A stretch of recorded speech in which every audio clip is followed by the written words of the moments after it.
Hi, I'm Dr. Pelto, and welcome to Healthy Living. I'm here with my special guest, Bonnie Lefrak from the Fitness Asylum. Bonnie, thank you for coming today. Thanks, Don. Glad to be here.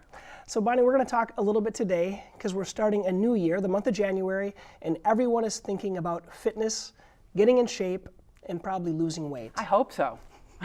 That makes me For your happy. business, right? That's great. I think, right. It's every January, everyone's thinking that. So every January in my practice, I see people come in and they say, you know, I'm trying to get in weight, I'm trying to get in shape and trying to lose weight. And they come in with a number of foot problems, tendon problems, and other issues.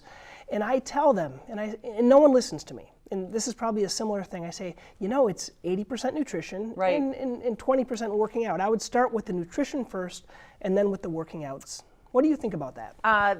That is exactly where we go. I get phone calls all the time. People are afraid to start working out because, right, they do have previous injuries or they haven't worked out in a long time. And the conversation I always come back to is, you know what? That's okay. Things like our body challenge or 30-day sprint or, you know, all these different transformation programs, they really are just about changing the way you're eating. And I say, sadly, I hate to tell you, but, and people I think know this, their success really lies in what they eat and what they don't eat. The working out is great. Yeah. Working out could lower your blood sugar. Working out can preserve lean muscle mass. Working out can certainly make you feel confident and empowered. I'd rather somebody definitely work on the food and then we can add the workouts later, or we can add them very slowly. So Bonnie, tell me about your personal experience with working out, with eating, with fitness. How did you get interested in this area? How did you open up your own business called the Fitness Asylum? I'll try to make it really condensed, right? So I started off in the early 90s in a very popular program. Most people will know it as Jazzercise. Ah, yeah. So way back. And I have a great love for Jazzercise. I know people like to post those funny memes, you know, like here's Judy Shepard-Missett from 1980, and they want to laugh and make, I'm like, well, she's still working. She's probably a multi-millionaire, billionaire. She really pioneered the group exercise and aerobic dance and the community that comes with it. And I really liked it. I thought it was fun. I met a lot of people. And I got interested in working out, obviously. What happened over time, because times change, I got interested in lifting weights. Okay. You know, mostly it was my mom sort of saying, you know, you can teach Jazzercise and teach 20 or 30 people. What about this personal training thing? What about doing one-on-one? And that's when personal training became popular towards the mid-90s, late 90s. And so I turned my attention to that, and I started to get into like a regular mainstream gym, and I saw great results from it. And so I felt like women really don't know the gym. They know maybe the light weights, right? You go to any type of class, anywhere. Here's your 5-pound dumbbells. And that's good. That's a great starting place. But I wasn't like I went to the gym and squatting 300 pounds. Well, isn't that the concern? A lot of females. My wife was starting at the Fitness Asylum, and she said, you know, before she even started, she said, you know, Don, I don't want to get really huge and big. That if that happens to me, I'm just going to stop. And I told her, that's not just going to happen. That takes a lot of work to do that. Correct. Right? And so there's so many stereotypes, and women even, you know, at least when I was going to school, we weren't really taught about lifting. The gym was really the place where the guys worked out. It wasn't, you know, for the girls. The girls did cheerleading, or we ran around the track. And I really saw a great benefit and a big change from somebody who was working out hours and hours a week. Suddenly now I'm adding in 2 strength training sessions a week, and I'm seeing big differences. And so when I transitioned to being more in the gym and working more on the weightlifting, that's also when I got interested in the nutrition. Okay. Some of it, I have to say, is probably linked to old school bodybuilding, because you're kind of in that, you know, you're reading about that, and you're starting to read about, you know, maybe making a shift from carbohydrates to proteins and all of these things. And, you know, it sort of fell into place. What I really wanted to do was, I felt like I discovered something that I had to share. Okay. I had to share, ladies, lifting weights is awesome, and it's the way to make a change in your body. You're not, you know, out running for 10 miles a day, getting nowhere, or doing something over and over and not getting results. So this shift of understanding the importance of is it bodybuilding or is it weightlifting? What do you want to call that? I'll call it weightlifting. Okay, I don't want to weightlifting. scare people. Okay, so let's call it weightlifting. Let's call it weightlifting. You found out the importance of weightlifting for yourself first. Yes. And you saw the benefits. Clearly. And you thought, well, I just need to share this with other people. That's what I wanted And to how do. can you do that? Was it with personal training? Do you go and stand in a street corner and tell everyone? Right. And that was before social media, right? So I couldn't go on Facebook and tell people my big discovery. I would tell people that I would see in the gym. I would tell, I was teaching jazzercise classes. I had friends. I worked in a large gym, and I was able to start doing personal training and start helping women, oh no, we're not going to go to cardio all the time. we're not going to go, I'm not going to watch you stand on a treadmill. Like, I don't have to do that. Let's go do this and teach people how to squat, and then, how to slowly start to add more weight and work on their form and their confidence level. And you just start to see results. You grow it. So that's really, it started a long time ago. It had a lot of different, I hit a lot of different things along the way. I was interested in bodybuilding. I know the average woman, not that interested in bodybuilding, but the good news is even that industry has become more mainstream. And so people are more interested in bikini, right? That's a little bit more user-friendly. But the bottom line, what happened was with strength training or weightlifting, you can get people great results in not a lot of time. And I'd been training people for years, kettlebells in the gym, just basic bodybuilding type moves, even, I've taught spinning. I've done kind of it all. I've done it all. What I really wanted to do for people was make a quick, not easy, but quick workout where they didn't have to do a lot of thinking, right? We kind of talked about that. Yeah. Where someone could come in, there's an instructor, we're going to guide you through boot camp kind of thing. And boot camp is a widely used term, I realize. It's you moving station to station, generally doing full body or, multi-joint type of exercises. We're not looking to turn people into bodybuilders. We're looking for people to get the cardio, the strength, and even some stability or mobility sort of built into that workout. And I want people, especially women, but all people, we have a lot of male clients too. I want people to like the workout. I want people to have fun. I want people to be like, oh, I thought I hated working out, but I love it. And the best part is when I walk in, everybody knows who I am. And if they didn't see me for a week, It's a community. That's kind of what it is. And it really draws people in, and people feel comfortable and they feel happy to be there. And you shut the door behind them, and maybe it's snowing out, or maybe with a lot of traffic that day, or you don't like your boss or whatever. You're here now in this workout, and it's all for you, and you don't have to think about anything except just, breathe through it, have fun, and how accomplished you feel afterwards. So it's been a long journey to get to the fitness asylum. Yeah. For me, I had another business. I worked in many, many, many different gym settings. I didn't sit down like with a pad of paper or a whiteboard and say, oh, I'm going to create this business. It happened very organically. I just needed a place to train my clients. If you said this was the place, then I would have said, okay, move that camera, then we'll start working out right here. I didn't care what it was or what it looked like. I just knew I needed a place for people to come, and they have. And now we're going on to our 8th year. Wonderful. So you've been eighth year with the Fitness Asylum. Yes. How many locations do you have? We have 3 now.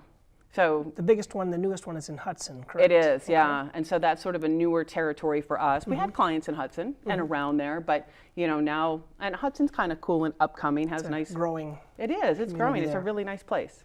And so let's talk about what's the traditional, is this what we're talking about right now at the Fitness Asylum? Is this the traditional way of weight loss? Or is this kind of a new way? Or why do you think it's a better way than, what's everyone doing? All I can say is let's say my experience. I started to go to the gym, and I used to do the treadmill. I like to swim. I never really had a weight problem. I liked it for the stress relief, but I never really saw many results. I used to go, let's say, every day for an hour after work, but I never really saw the results. My wife started going to the Fitness Asylum, and she said, you should try this. And what I liked the most about it is I showed up and someone told me what to do Yes. for an hour. And I went there and I started feeling better. I felt like I was looking better, and your confidence goes up, and it's just a nice feeling. And I thought to myself one day, I was thinking, this is something I feel like I could do the rest of my life. And that's all I really wanted to do, because I have 2 young kids and I'm busy with other things. I don't have time for other things. And I'm like, that hour, 3 days a week is enough. Yeah. Maybe later on you could do other things. But then once I started doing it, what I found is we wanted to work with the nutrition aspect of it. Yeah. And that's where it changed. I couldn't just do that and keep eating the same way, because I didn't feel good. It was like you're trying to power something and you didn't have the right nutrients. And I think, is that how it goes? Is it usually the workouts and then you change how you eat? That's how it happened to me. And for me too.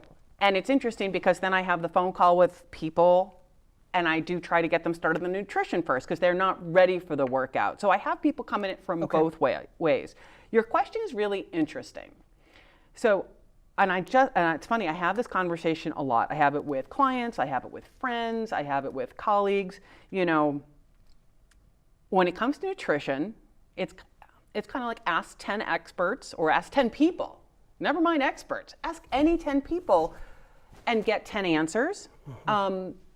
What I like to look at is the commonalities, right? So whether you're low carb, very low carb, paleo, Whole30, keto, clean eating, even to some extent, I'm sure, Weight Watchers, Nutrisystem, Jenny Craig, like, let's pick whatever it is. There are things that are very common across the board. One is let us remove, reduce, or eliminate sugar. Sugar and flour, right? Pretty much your carbs. When I say sugar, I should be more specific. It includes flour too. So I just think anything, whether it's cookies or chips, are all kind of in the same boat. But if you can eliminate those things, and I know people are probably listening to this right now and they're thinking, oh no, I can't eliminate sugar, I can't eliminate flour. Just thinking about it, you go through a withdrawal. You do. You go through it. It's so interesting that you say that, because it is interesting. So it is. And you've been helping people with this for a long time. And it's called you call it a challenge, right? That's what you take them on. Is it how many days? 30 days? 60 days? 12 weeks. 12 weeks. 12-week challenge. I like 12 weeks. Now, why the challenge? Why not say the rest of your life? Why? I like that idea of the challenge. It's so many great questions. So, for example, if I said, Don, would you sign up for the rest of your life? No way. You're like, no. I'll do it a day. Give me Correct. a day. It's overwhelming. And it's so interesting. A lot of people, right, we still remember our excitement and when we first saw The Biggest Loser, right, those kinds of shows. They still exist. So people have that sort of there's a contest and there's, competition and teams and all of that. So it appeals to people in that way. Make it a game. Yep. So it's a game. And it has a start and an end date. Start and an end. Okay, so here's the cool thing.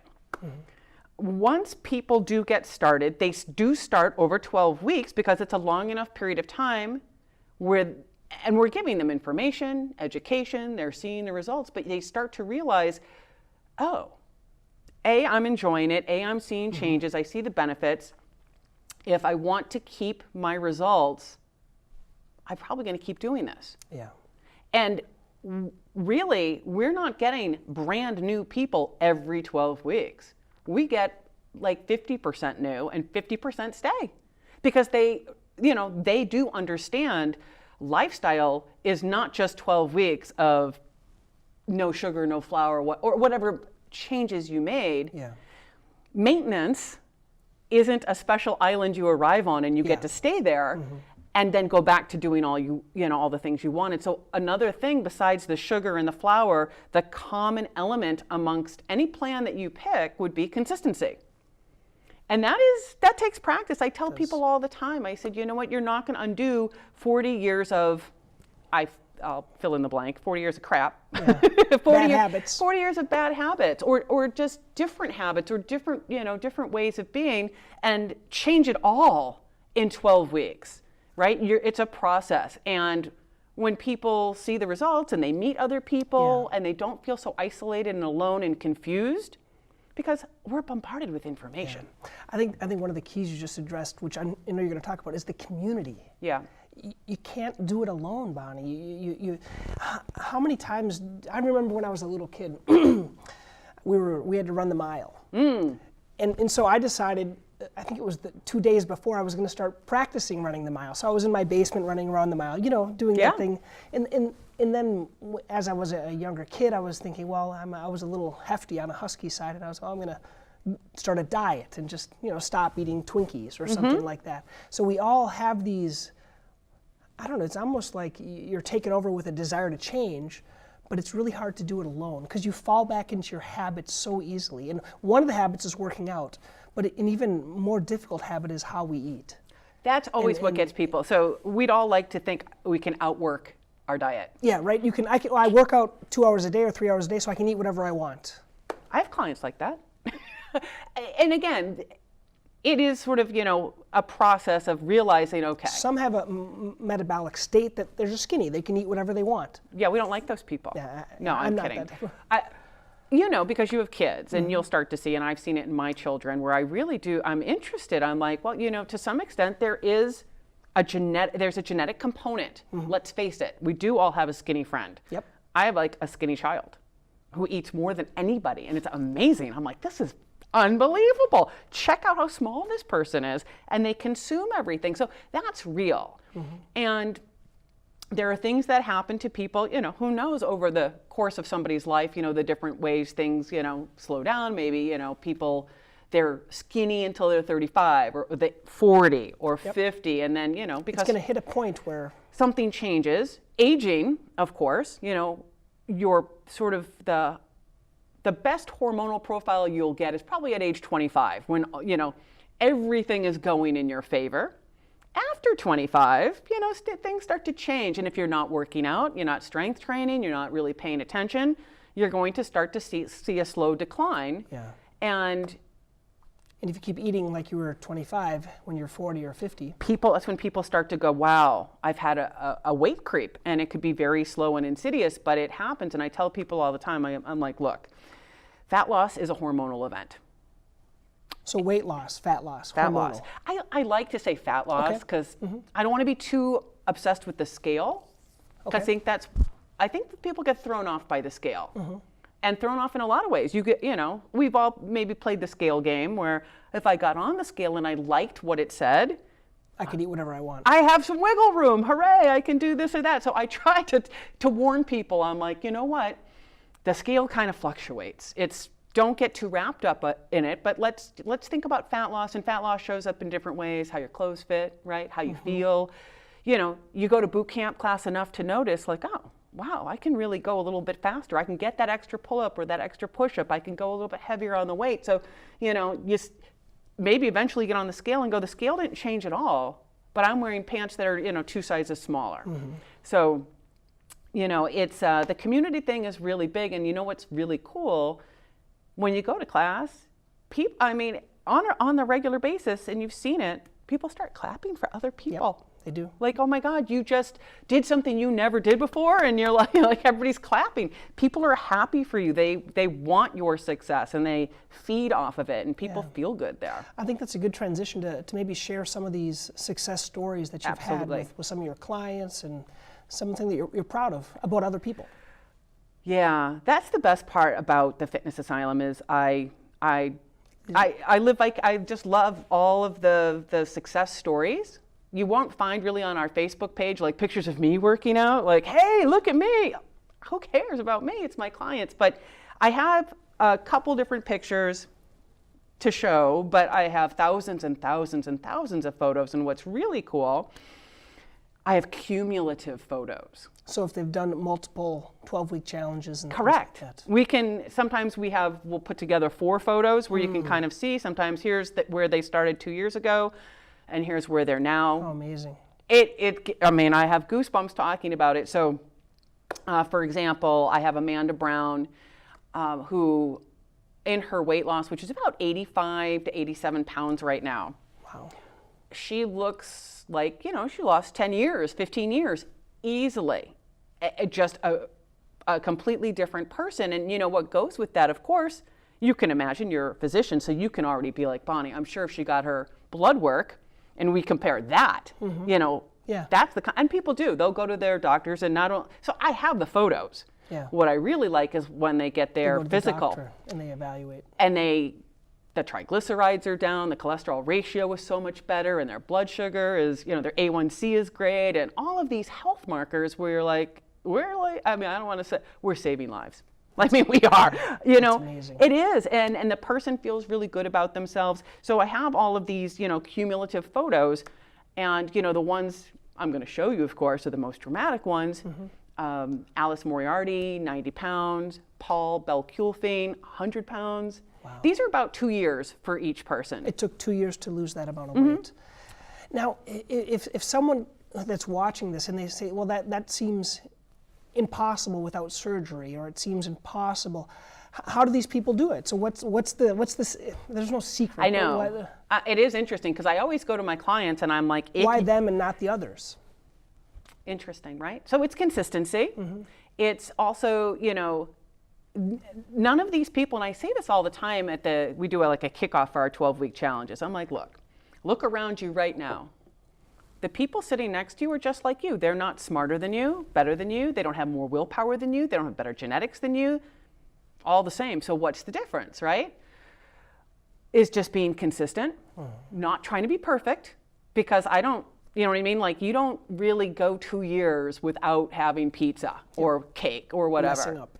You can't make that a habit. No. Yeah. I think, you know, it's interesting, like Paul, who's lost 100 pounds, he loves to go on cruises. Okay. And he loves to really live it up. And he's got the Facebook photos to show it. Like, I'm watching and I'm like, wow, Paul. So but you know what? It's planned. I'm going on vacation. I'm going to do whatever I want. I'm not going to care if I'm, you know, eating nachos on vacation. When I come back, I'm going to go back to eating, you know, my grilled chicken and my broccoli and all my stuff. And, you know, and it's not that he just does vacation once a year. We got easily 2 vacations. Wonderful. And we got, you know what? So you're able to live. Living your life. So that's the beauty of the cumulatives. It's not, you know, 2 years of like living, you know, some draconian lifestyle. And then in terms of working out, are these people doing it 5-6 days a week? Are they doing it 3, 4? Yeah. Some less, some more. I see it's not the amount of working out. No, it's not. I do understand, like, once you start working out and it's fun and you like it, you do kind of want to do more. And I get it. It's like anything else. You're like, well, if a little bit's good, a lot of it's way better. And I always tell people, you know what? The body does a lot of great things in recovery, right? We don't want to be pushing ourselves too much and feeling, you know, like we're going to get injured or anything like that. 3 days a week is good. 4 days, or, you know, you can alternate. But I mean, one of the photos, I know would be of interest to you, just, you know, as a physician, and you have seen people who have issues with their feet or diabetic sores and things like that. I've had, and this isn't the first time, I've had somebody in 12 weeks win the entire challenge without working out. It's happened twice. Really? No workouts. Actually, Mark, whose photo I have, he worked out once, and he had some sores that did not like it, so he couldn't work out. And he lost about 40 pounds and looks like a totally different person. Wow. A couple years ago, it was a woman, and she had a knee issue. Couldn't even walk, couldn't even go for a walk in the neighborhood. She was doing nothing. All she did was make changes, basic, the no sugar, the no flour, eating more regularly, eating more vegetables, eating more quality protein. Nothing crazy. I'm not here, you know, with a special bag of special shake mix or special supplements or any other secrets. Correct. Other than sort of the real food aspect. And that's, I'm not saying it's easy, because if you're, you know, we're all in a hurry, we all are running out the door, grabbing whatever. you know, grab food off my kids' plates, things I would never eat. But when you're tired and hungry and in a hurry, you know, you change that. You change that. And so the people who've been successful, a lot of them, most of them they're not worker-outer people. They're just people who wanted and needed to make a change. And I think a lot of times it's having the commitment, when you commit to something and you have the community. 100%. And it's interesting, the friendships, right? So people are rooting for you and they are following your transformation. Yeah. Well, that's very, very interesting. I know in our personal life, what's helped us the most with 2 young children, the 2 things that helped us, having our groceries delivered. Yes. And we do something called once a month meals. Are you familiar with that? I have not heard about once a month meals. It's a little website. You pay maybe $5 a month, and you print out food plans at 1 week or 1 month, and it has a master prep list, a master shopping list, and a master cooking list, and it puts everything together. So food prep for us is the most important thing, so we can choose the recipes.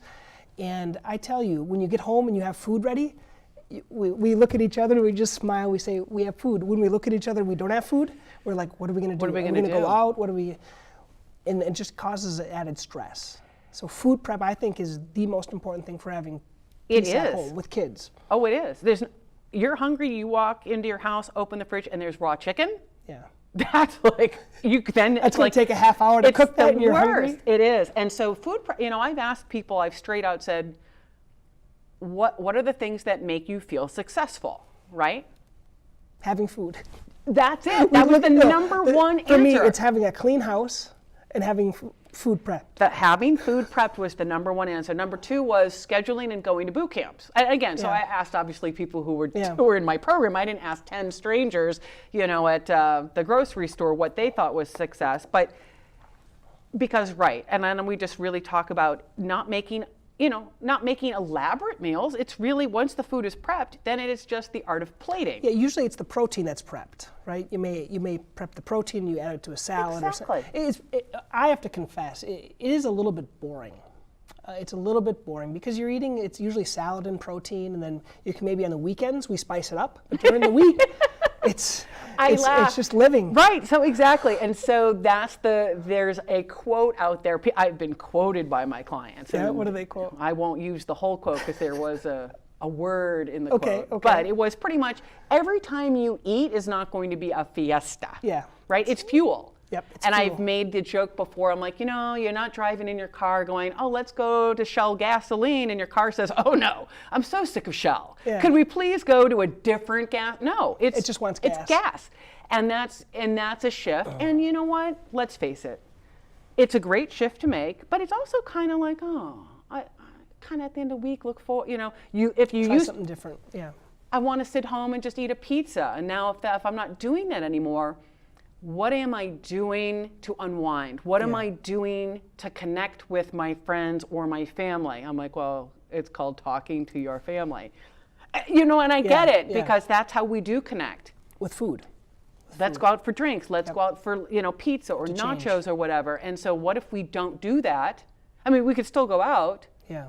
How does that change things for you? So it's very interesting. But again, it is a little boring, but it's easy. Yeah, it's simple. And you are getting, you're not getting overly hungry because you have the food. You're not making bad choices. Yep. Because when you're hungry, then can't make good choices. You just can't. So Bonnie, our time is kind of finishing up a little bit. It went by so fast. I think we covered most of the things we wanted to.